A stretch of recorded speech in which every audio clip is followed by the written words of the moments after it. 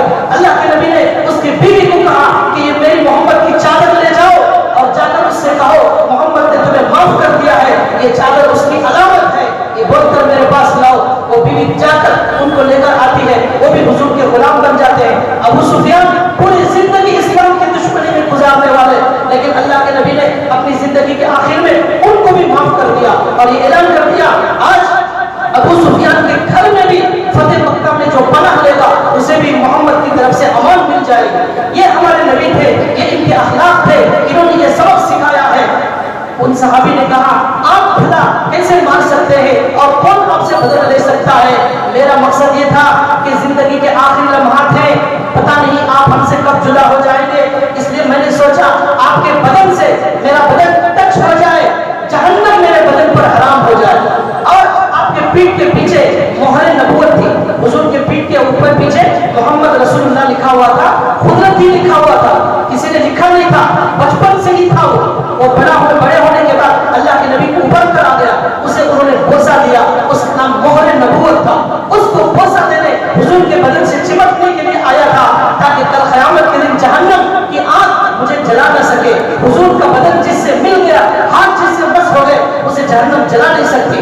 یہ ہمارے نبی کی تعلیم, یہ ہمارے نبی کے اخلاق ہے, یہ ہمارے نبی کا سبق ہے. تو یہ اسلام کہاں سے کسی پر ظلم سکھا سکتا ہے اور کہاں اسلام ایسی تعلیم دے سکتا ہے؟ تو بہرحال میں یہ بتا رہا تھا کہ اس طرح دنیا کے اندر کسی کو تکلیف پہنچانے کی ممانعت آئی ہے, یہ ہمارے نبی کا اسوہ ہے, یہ ہمارے اکابر کا اسوہ میں نے آپ کے سامنے بیان کیا. تو اس طرح یہ جو اللہ تبارک و تعالیٰ نے یہ قاتلان حسین پر جو مسلط کر دیا, تو اللہ تعالیٰ نے ان ظالموں کو چن چن کر بدل لیا.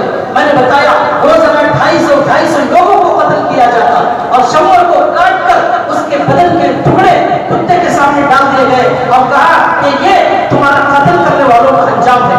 یزید اس کا بھی انجام بہت برا ہوا. اس کے بعد صرف 2.5 سال تک وہ زندہ رہا, 2.5 سال زندہ رہا. 2.5 سال کے بعد پیٹ کے اندر اللہ نے ایسی عجیب و غریب بیماری دی, اسی بیماری میں تڑپ کر 2-3 دن کے اندر اس کی موت واقع ہو گئی. اور ایک روایت میں ہے کہ کسی عورت نے اسے لے جا کر اسے چاقو سے اسے قتل کر دیا تھا. یہ دونوں روایتیں موجود ہیں. اس طرح اللہ تعالیٰ نے یزید کو ختم کر دیا اور اس طرح قاتلان حسین سے اللہ نے چن چن کر بدلہ لیا. عام اعلان کر دیا صحافی نے کہ کوئی بھی اس پورے عرب کے خطے میں ایک بھی آدمی اس جنگ میں شریک ہونے والا زندہ نہیں بچنا چاہیے. چنانچہ سارے لوگوں نے مل کر ان سب لوگوں کا خاتمہ کیا, ایک آدمی بھی نہیں بچا. امام حسین کی بددعا قبول ہو گئی. اللہ چن چن کر ان کو قتل کرنا, ان کے ٹکڑے کرنا اللہ نے وہ دکھا دیا. دنیا کے اندر اللہ تعالیٰ جو قربانیاں دیتے ہیں ان کی قربانی ضائع نہیں ہونے دیتے.